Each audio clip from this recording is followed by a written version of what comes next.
నొప్పి మాయం సర్జరీ దూరం ఆపరేషన్ లేకుండా మోకాళ్ల నొప్పులకు ఆధునిక చికిత్స ప్రాణ పెయిన్ క్లినిక్. కరీంనగర్ జైల్లో కరీంనగర్ ఎంపీ బండి సంజయ్ జైల్లో ఉండడం జరిగింది.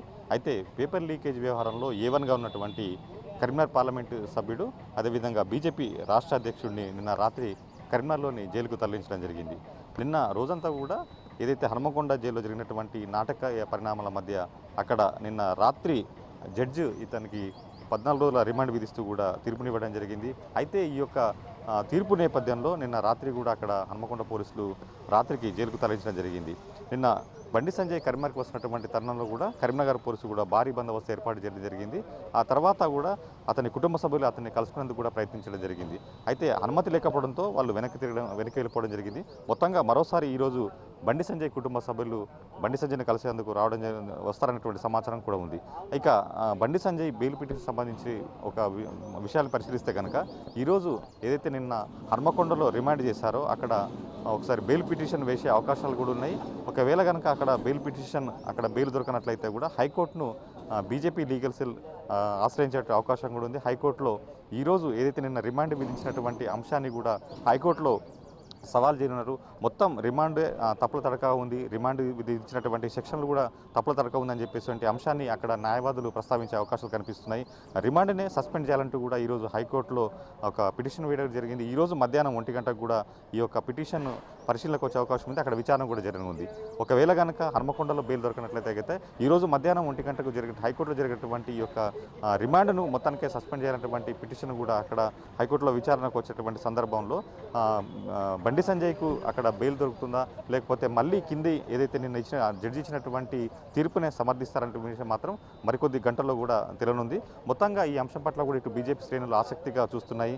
ఈరోజు బీజేపీ రాష్ట్ర అధ్యక్షుడు బండి సంజయ్కి ఎట్టి పరిస్థితుల్లో కూడా బెయిల్ దొరుకుతున్నటువంటి ఆశాభావంతో కూడా బీజేపీ శ్రేణులు ఉన్నాయి. ఇక మరోవైపు రాజకీయ పరంగా ఈ అంశం చూస్తే కనుక నిన్న రాష్ట్రంలో ఉన్నటువంటి మంత్రులంతా కూడా ఈ అంశాన్ని బీజేపీ కుట్రకోణంగా అభివర్ణించడం జరిగింది.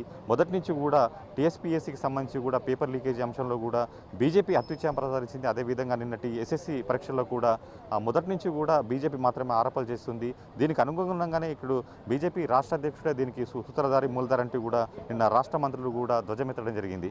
సో మొత్తంగా బీజేపీ కార్నర్ చేస్తూ కూడా ఈ యొక్క రాష్ట్ర మంత్రులు అదేవిధంగా బీఆర్ఎస్ ప్రయత్నం చేసింది. ఇక మరోవైపు మొదటి నుంచి కూడా అసలు టీఎస్పీఎస్సీ కానీ ఇటు ఎస్ఎస్సీ కానీ 2 పరీక్షల్లో కూడా రాష్ట్ర ప్రభుత్వం తప్పిదం జరుగుతుంది, అదేవిధంగా అవకతవకలు జరుగుతున్నాయన్నటువంటి అంశాన్ని నిర్లక్ష్యం, అదేవిధంగా ప్రభుత్వం సమర్థంగా నిర్వహించగలిగిపోతున్నటువంటి అంశాన్ని బీజేపీ మొదటి నుంచి విమర్శిస్తూ వస్తుంది.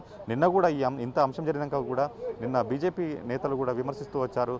ఏదైతే రాష్ట్ర ప్రభుత్వం చేసినటువంటి తప్పిదాన్ని ఈ రకంగా బీజేపీ రాష్ట్ర అధ్యక్షుడు బండి సంజయ్ మీద నెపం నెడుతూ ఈ కోణంలో కుట్రకోణం చేసి మళ్ళీ ఏదైతే బీజేపీని ఇక్కడ ముద్దాయి చేస్తుందని చెప్పేసి కూడా బీజేపీ నేతలు ఆరోపిస్తున్నటువంటి పరిస్థితి. మొత్తంగా బీజేపీ అదేవిధంగా బీఆర్ఎస్ నేతలు ఒకరిపై ఒకరు ఈ యొక్క పరీక్షల అంశానికి సంబంధించి విమర్శలు చేసుకుంటున్నారు. ఇక మరోవైపు ఈ అంశంపై బండి సంజయ్ అరెస్టు అంశంపై కూడా బీజేపీ జాతీయ నాయకత్వం దృష్టి సారించినట్లు తెలుస్తుంది. నిన్న ప్రధానమంత్రి అమిత్ షా అదేవిధంగా బీజేపీ జాతీయ అధ్యక్షుడు నడ్డాతో సమావేశమైనట్లు కూడా తెలుస్తుంది. బీజేపీ రాష్ట్ర అధ్యక్షుడు బండి సంజయ్కి అరెస్టు తీసినటువంటి పరిస్థితుల గురించి ఆయన ఆరా తీసినట్టు తెలుస్తుంది. ఆ తర్వాత జరగాల్సినటువంటి భవిష్యత్తు జరిగినటువంటి కార్యాచరణ కూడా వారికి వివరించినట్టు తెలుస్తుంది. ఆ తర్వాత నడ్డా అదేవిధంగా అమిత్ షా నిన్న సాయంత్రం కూడా బీజేపీకి చెందినటువంటి రాష్ట్ర కీలక నేతలతో మాట్లాడుతూ తెలుస్తుంది. మొత్తంగా ఈరోజు బీజేపీ కూడా ఒక కార్యాచరణ తీసుకుంది.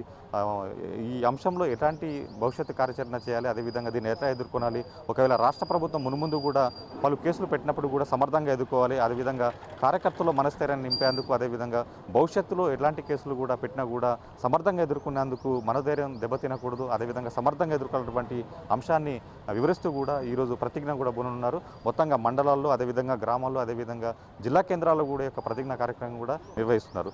మొత్తంగా ఈ అంశాన్ని కూడా ఇటు బీజేపీ అదేవిధంగా బీఆర్ఎస్ మధ్య అంశంగా కాకుండా ఈరోజు లీగల్గా ఎట్లాంటి అంశం ఉంటుంది, లీగల్గా అంటే బెయిల్ దొరుకుతుందా లేదంటే మాత్రం ఇటు ఇరు పార్టీలకు సంబంధించినటువంటి నేతలతో పాటుగా రాష్ట్ర ప్రజలు కూడా ఆసక్తిగా చూస్తున్నారు. కెమెరామెన్ కిషోర్ కుమార్తో రామకృష్ణ, ఐడి న్యూస్, కరీంనగర్ నుంచి.